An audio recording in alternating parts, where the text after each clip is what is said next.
আপনি কি জানেন মৃত ব্যক্তিরা কখন বুঝতে পারে যে তারা মারা গেছে? মৃত ব্যক্তিরা প্রথমে বুঝতে পারে না যে সে মারা গেছে।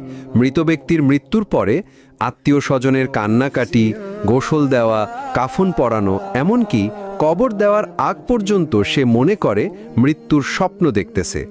এমন অবস্থায় সে চিৎকার করে সাহায্যের জন্য বা তার স্বপ্ন ভাঙানোর জন্য। কিন্তু আফসোস, কেউ তার চিৎকার শুনতে পায় না।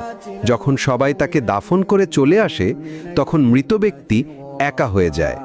ঠিক তখনই মহান আল্লাহ তাআলা তার আত্মাকে পুনরায় তার দেহের মধ্যে ফিরিয়ে দেয়।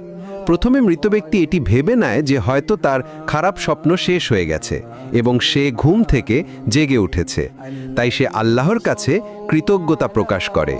এরপর সে তার শরীর স্পর্শ করতে থাকে, যা কিনা সবেমাত্র দাফন করা হয়েছে। তখন সে বলতে থাকে, আমার শার্ট কোথায়, আমার প্যান্ট কোথায়?